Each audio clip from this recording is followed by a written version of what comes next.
Hello, welcome to Virtual Concert Hall's live music channel. My name is Chris Au, and I have with me the amazing co-founder of Virtual Concert Halls, Dr. Anna Ouspenskaya. Thank you, Chris, and thank you everyone for joining us. I can't wait to dive into the first symphony of Beethoven's. That's correct. This is part one of the documentary of Beethoven's Symphony No. 1, written and narrated by Lawrence Rapchak, created by New Media Productions Worldwide and Virtual Concert Halls, and produced by the Architects of Music. And I wanted to remind everyone that this incredible collaboration has been possible because of our shared passion for bringing music and musicians in real time together in musical performances, events, and programs like this from around the globe.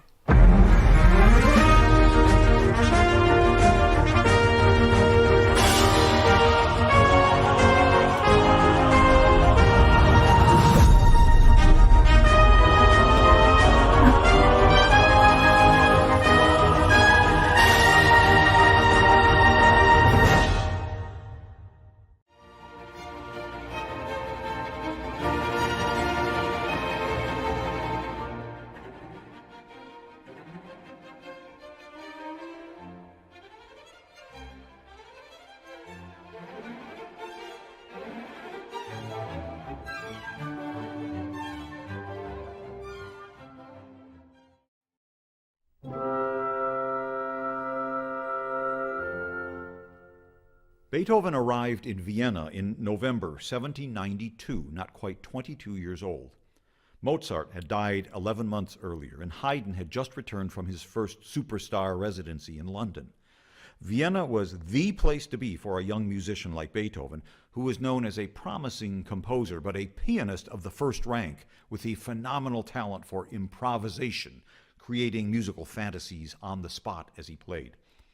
But his talent for real composition had barely been tapped at this young age. That would take more time, more study, more development.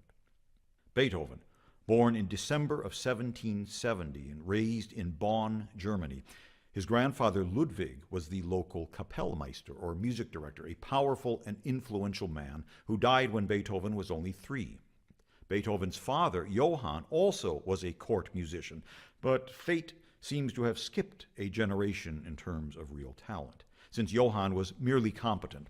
He also became known as a heavy drinker and something of a local character. Not surprisingly, Johann tended to take out his own failures on his son, Ludwig, our guy, and was a strict, unyielding, and even cruel teacher, and was especially intolerant of young Ludwig's skill at improvisation. Parental jealousy, I imagine. Anyway, Beethoven's unhappy childhood tended to drive him inward, withdrawing from society into his own fantasy world. But fortunately, Beethoven impressed a number of important musicians and aristocrats in Bonn who would help pave the way for his introduction into Viennese musical life. Beethoven also became a student of the Enlightenment and immersed himself in history, theology, literature, science, and philosophy, especially the rather remote time and space philosophy of Immanuel Kant and the lofty idealism of the poet Friedrich Schiller. A pretty potent combination.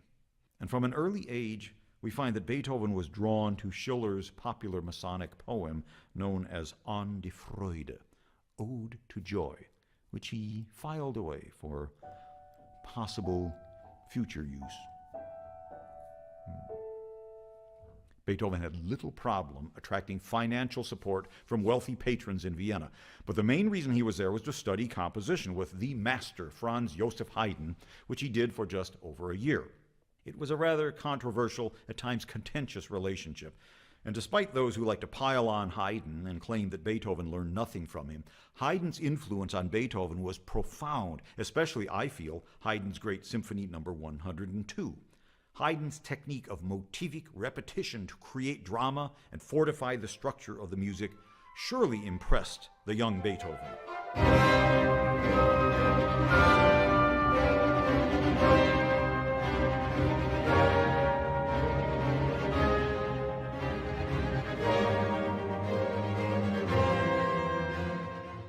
That's Haydn's Symphony 102, which is part of this series.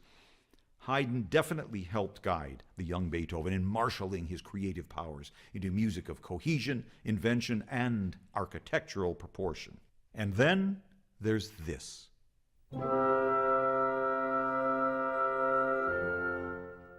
A most striking but subtle announcement to the musical world. Odd that the most titanic musical mind of the century avoided the grand, heaven-storming, dramatic gesture to impress his audience. Beethoven clearly felt he didn't need that, and wisely decided not to overdo it. But whatever his thinking, here it is again.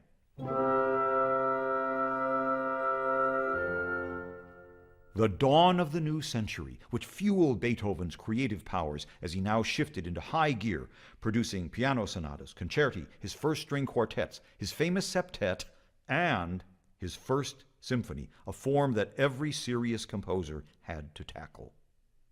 And it might be surprising to learn that there were very few established public concerts at this time in Vienna. Orchestras were still the property of the royalty. And even though this had started to change, a composer still had to organize and fund his own concerts in order to hear his large-scale works. These concerts were called academies. Mozart did them often. It's astounding to think that the greatest symphonic and choral masterworks of all time were only heard by audiences because the composer himself went out and raised the money, including the premiere of Beethoven's Ninth Symphony in 1824. Yeah, that one, yes. So, generous support of wealthy patrons was essential, and in that regard, Beethoven was well served and well connected, but he still had to sell tickets out of his apartment for his own first big Academy concert, which took place on Wednesday, April 2nd, 1800, his real coming out into society. And since these events showcased a composer's new output but could only be produced occasionally, they were usually very long concerts, jammed full of as yet unheard music. So the final offering in this big concert was Beethoven's new First Symphony, maybe a bit cautious in its musical idiom, maybe not. Still, Beethoven honors tradition by opening the symphony with a slow introduction, as did Haydn.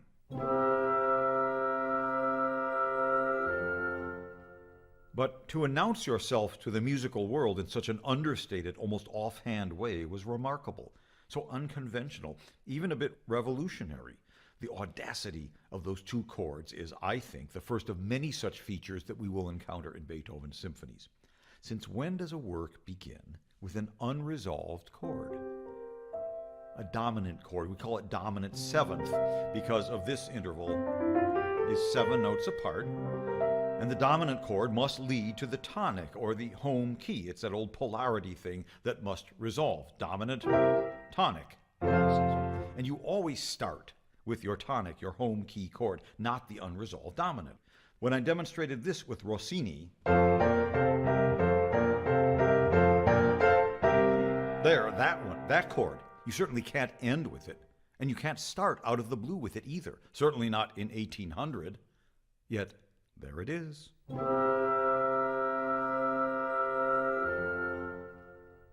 And with total confidence, Beethoven continues now with 2 more similar cadences. This one shifting to the minor key, and the third of them now, like so, leading to this. Aha, and we finally got our bearings, and we've arrived emphatically now in G major. Ta-da! There's only one problem, and that's the symphony is based in C major. G is the dominant, the polar key, and it must resolve G to C. Okay, so Beethoven now writes a lovely lyrical melody to bring us out of G and into C major.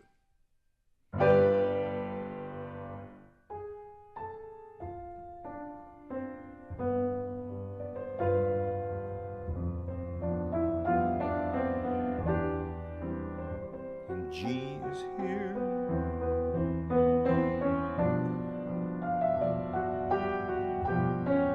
And the music crescendos and expands into this. Stately, majestic chords. Now it pulls back just a bit and moves into the minor. But then it crescendos and reaffirms glorious C major. Let's go with G, in the bass. Here's an ascending scale. which now quickly returns downward. And presto, or allegro con brio, our exposition begins. Wow, and with that, we've kick-started the first symphony, the first part of the first symphony. Amazing.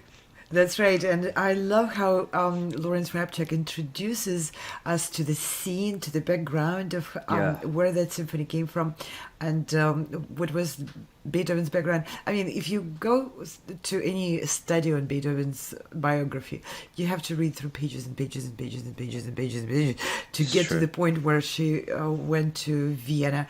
And it's incredible how Lawrence has that insight at finding and bringing to our attention the facts and the events of Beethoven's life, and who he met, how he met people, what he took from that, and what was his social life, what was his standing, what was his approach, and puts it in a fleeting couple of minutes of just a brief introduction, immerses us in that moment, in that time period in which Beethoven was writing and preparing for his big entrance on the scene with the first monumental work of that scope, a symphony. Yeah, so let's take some time to summarize for everybody.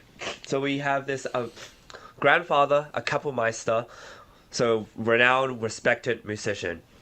And then it skips a generation, obviously, because Johann Beethoven was a court musician, but merely competent, a bit of a heavy drinker, local character, and a strict and unyielding father, apparently. So we know from that already the summary of Beethoven's background and who he was, and that picture of Beethoven we saw, he's quite a handsome young man, and so he goes off to Vienna at the age of about 22 or so, and he studies with Haydn for a while, and here we are producing the first symphony at Opus 21, which means that he's already composed at least 21 significant pieces of music to be published before he puts his first symphony down.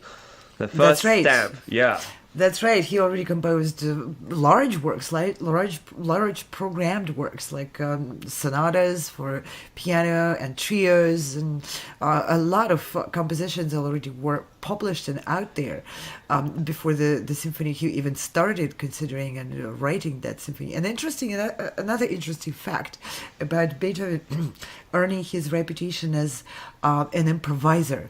So as a virtuoso pianist who sat down at the piano and impressed everyone around by being able to improvise on the spot. And that also turns things around and explains his standing, the social standing, which was extremely important then, and I want to say it's as important, the networking as important today, of course, in different way. But back then that was crucial because Beethoven had to not only compose the symphony, not only prepare it for publication and do all the copies for all the musicians, he had to do fundraising in order for that symphony to be performed. That's a very important, interesting fact. So at 20-something, Beethoven was not only composing at this level, he was already an entrepreneur organizing, and probably that fundraising effort took him just as long as writing the symphony. That's incredible that you think about artists and composers these days who may be complaining, I'm not getting enough concerts, not enough people preparing my works, and yet these people, this Beethoven, this legend of our time, is raising money to get his music performed in big public concerts. Because not to forget that, and Larry Rapchak highlights this, most concerts were for the aristocrats. So to actually have concerts for the bigger public, to get everybody in a big space, meant you really had to fundraise and do it all on your own. So you could get the music heard, and then you get the newspapers talking about it, the people talking about it. You get this idea that Beethoven was a composer for the people, because he wanted many people to listen to his music. And so it requires so much to just get this first symphony out. Not just the composition part of it, but the fundraising and the frustration with the musicians and rehearsing, everything. Well, he had to also cast the musicians. Nowadays Yeah. you go to a symphony hall and you take it for granted. There is the symphony orchestra. Someone over there on their staff is organizing their sheet music, their stands, Yeah. their lights in the hall. Beethoven had to do all of it himself. Yes. Yeah. That emphasizes to me just how entrepreneurial you have to be as a musician and to put everything together. What's really incredible, and as we see this with Beethoven's Symphony No. 1, is that he starts off with a bang. And he starts off with something that's really incredible so that people on the first hearing is just hearing this dominant seventh chord. This dominant seventh is what begins this whole piece. And we also notice that it doesn't resolve to C major. It resolves to F major to begin with. And then he goes into talking about, okay, 5-7 of C to 7. So, and the piece hasn't even started yet, and we're already full of surprises, full of things. And Anna, as someone who's played a lot of Beethoven, how often is it that you start a piece of music by Beethoven and you have no idea where it's going to go, and that it's just a whole journey from the beginning, the first note? Yeah, that's incredible that he started his cycle of 9 symphonies, which he didn't know he was going to compose 9 of them. Yeah. That's true, but he started that journey into the monumental works, programmed works of symphonies with the dominant 7th chord. I don't know, Chris, if you know of another symphony which starts with the dominant 7th and then goes to another dominant 7th and goes to another dominant 7th chord. These are the unstable chords which require resolution, and he doesn't even start it in the original key of the symphony. This is very innovative. Yeah. I don't know another symphony, do you? No, I really don't. And not only that, but even the piano works or any of the other big pieces of music we have, you don't often find it wandering in a key before really entering it finally. A lot of the time it announces the key, and that's where we go. It's That's like right. we always often think about structurally, the beginning of the piece is your home. We're starting from home. And it's not very often that in terms of the narrative of a piece, you start off with somebody away from home and having to figure it out before finally, here we are. Mm-hmm. And I think that's what's quite special about this piece, that the introduction of the piece itself is, in a way, wandering and finding its way to the real proper start of the piece. That's very interesting that Beethoven chose to start that way, and gives us an insight into where he was at the time. He was a very young 20-something, and definitely he was in search of his own voice. And at that time, he even denied that there was a tremendous influence on his writing and his perception and his way of composing from Haydn, with whom he studied for 1 year. Yeah.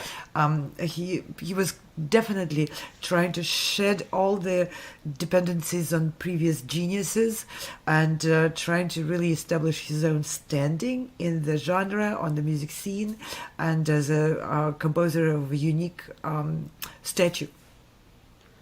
Yeah, that's really quite a sensational thing. And I want to remark just how incredible it is that we have Larry to talk about all this music and the video editors to put all this together, because it really brings to life what he has to say. For those who are joining us for the first time or have seen some of our programs, we try to include as much of the score as possible so that those who are musicians or music lovers can see how it's constructed. And as you can see, it's complex. He takes a little while, and what I love is how he begins. It's this incredible allegro con brio. You got this like sort of very elusive, and this is why we chose the sunrise as a way, because to depict this symphony, you find yourself wondering when the sun is going to rise, what's going to happen, and then within a very short span of time, he goes yadadadum, da-da-dum. And it's just this amazing energy that brings to life something beautiful. And C major is such a special key to Beethoven, and it symbolizes a lot of rebirth. a lot of new beginnings, as a being reborn, and I think that's what it is. That this symphony, even though it's such a big, monumental task for him, it's not a sense of dread. It's not something that he's worrying about. It's very different to how Brahms starts his first symphony. Oh, yeah. Yeah, right? He took like 24 years to compose that first symphony. Yeah. And Brahms's intimidation by the previous giants was very evident through that process. Beethoven was not intimidated, not one bit. He would just walked in and started doing his own thing. All right, let's get to work, get to business. And with Brahms's first symphony, he's fighting through the waves of tumultuous rain and torrential downpour. It's crazy. And this sort of Beethoven first symphony has an idea of positive optimism, this triumphant optimism that I think is what really marks the genius of a great composer like Beethoven. Yeah, Beethoven definitely is a manifestation of optimism, and he carried that throughout his entire life and throughout his entire creative life. And so what we find with Beethoven is this idea that triumph and optimism is what stands, and it's evident from the first symphony. You see that, and I want to make sure that we highlight that, because this whole rest of our series with Beethoven's Symphony No. 1, all the different parts are in a way signifying, okay, how can we make sure that this optimism, this first stamp of who Beethoven is evident from the very beginning. It's just really a wonderful way, and I'm so happy to share it with you, as well as to have commentary alongside Dr. Anna Ouspenskaya. I want to make sure we thank our team and collaborators, New Media Productions, Virtual Concert Halls, as well as Architects of Music and Larry Rapchak for putting this all together and making it such a joy to explore alongside you, Dr. Anna. It's really amazing. Yeah, that's great. And I want to invite everyone who is watching, whether you're watching for the first time or you're a veteran of joining our programs about Beethoven, please be aware that we have many other events going on. We are live every day with music and musicians from around the globe. That's a series of presentations of artists, orchestras, opera houses, and various music organizations daily, and representing different projects, platforms dedicated to music education. This is a very interesting show, and we hope we join that. We also have many events for musicians where they can audition to various opportunities to perform with orchestras around the world, to perform at the Carnegie Hall, and to present their projects. And we always look for more people to join our tent of proactive musicians who are taking things in their own hands and promoting and stepping out, putting ourselves out, and propelling forward our careers and our art. So Absolutely. Please join us on our shows. You can, of course, comment, get in touch with us. And you see on the screen, there is a lot of websites. Please visit those websites and see what's coming up. We have auditions coming up soon in just 3 weeks for performances at Carnegie Hall and many, many more events. Amazing. And thank you for joining us today. This is part 1 of Symphony No. 1, written and narrated by Lawrence Rapchak, produced by the amazing New Media Productions and Virtual Concert Halls. And stay tuned for part 2 of our Beethoven 1 documentary series. Hope to see you soon. Take care. Bye now. No matter where you are or who you are, music connects us all. We started with a dream, but now we are paving the future. Welcome to the Sound Expressiva Global Competition. Fully virtual, yet bringing musicians closer together than ever before, now on a global scale. True live, inclusivity, diversity, connection, community, an extraordinary array of judges. Get noticed by companies all over the world. Prizes, scholarships, performance opportunities. Apply to be a part of the most exciting congregation of artists like nothing you've ever seen before. We guarantee quality and leave no musician behind. We can't wait to hear you on the virtual stage.